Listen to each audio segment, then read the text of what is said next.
Hatimaye sura unazoziona hapo zinatuhumiwa kwamba ndizo zimehusika na mauaji ya maelfu ya Watanzania, na ujumbe huu umekuwa trending sana, na kama unavyojua wanaharakati wanaendelea kufichua na kuwataja watu wanaohusika na majanga hayo.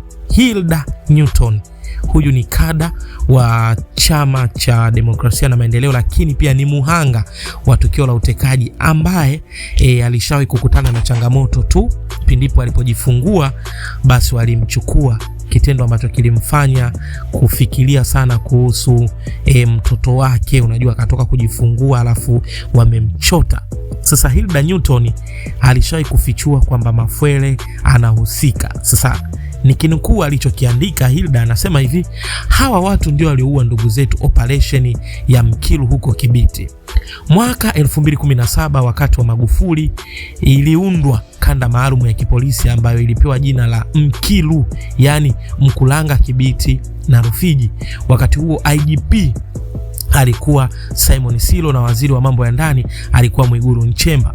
Serikali ilianzisha operation ya Mkilu, yani Mkulanga, Kibiti na Rufiji. Lengo ilikuwa ni kupambana na magaidi ambao walikuwa wanatoka Msumbiji na kujificha kwenye msitu wa Kibiti, ambapo kwa wakati huo walikuwa wakiua viongozi wa serikali za mitaa, vijiji, wenyekiti, maofisa na watendaji mbalimbali pamoja pia na polisi. Kwenye operation ya Mkilu, kwa upande wa TISS, kikosi chao kilikuwa kinaongozwa na Fadhili Saga, huyu wa kwanza kwenye hii picha. Kwa upande wa jeshi la polisi, kikosi chao kilikuwa kinaongozwa na Faustin Mafwele ambaye alikuwa anasaidiana kwa karibu na George Bagemu, huyu wa tatu kwenye hii picha. Upande wa JWTZ walichukuliwa makomando kutoka kambi ya Ngelengele ambao walikuwa wanaongozwa na Msindai, huyu ni mdogo wa Mgana Msindai, yule mwana CCM wa Singida. Vikosi vitatu vilitengeneza kikosi kimoja ambacho kilikuwa kinasimamiwa na Fadhili na Mafwele, na wengi walizani kinaenda kudili na magaidi, lakini walipoanza operation yao mambo yalikuwa tofauti, maana waligeuka na kuua raia. Hivyo operation ilikuwa ni ya mauaji dhidi ya wananchi wasiokuwa na hatia ambao ni wakazi wa Kibiti, Rufiji na Mkulanga.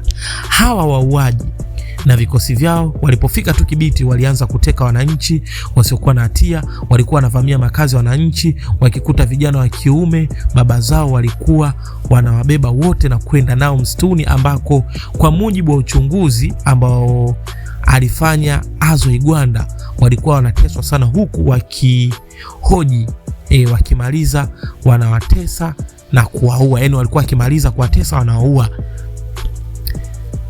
Wahanga wakubwa wa operation ya Mkilu walikuwa ni wanachama wa chama cha CUF, yani Civil United Front. Hawa ni kafu na Waislamu ambao walikuwa na imani kali, na wengine walikuwa ni CCM ambao waliangukia kundi la Waislamu wenye imani kali. Wakati operation hii inaendelea, Wizara ya Habari iliwaandikia memo mawakili wa vyombo wamiliki wa vyombo vya habari kwamba hawatakiwi kuandika chochote kuhusu mambo ambayo yalikuwa yanaendelea huko Kibiti kwenye operation Mkilu.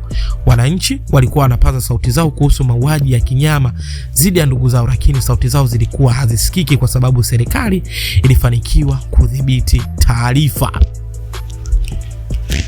Ndipo mwandishi wa habari wa gazeti la Mwananchi Azo Igwanda akajitoa muhanga, akaenda Kibiti, alifanya uchunguzi, akabaini mambo mengi yaliokuwa yakiendelea huko, ikiwemo mauaji ya wananchi wasiokuwa na hatia, ambapo baadaye wananchi wakawa wanachapisha habari kuhusu mambo yaliyokuwa yanaendelea huko Kibiti.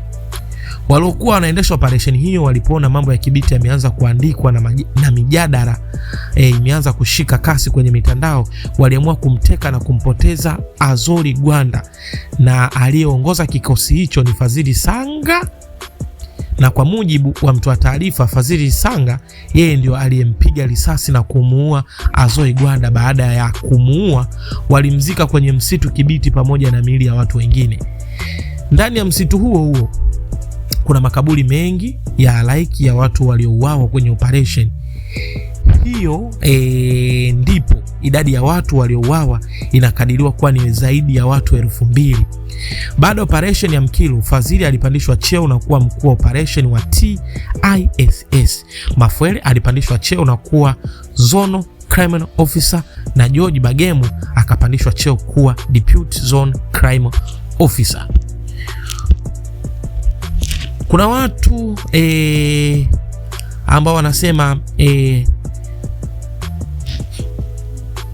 hawa watu ipo siku wataonyesha makaburi ya ndugu zetu waliouawa na kuzikwa kwenye msitu wa Kibiti.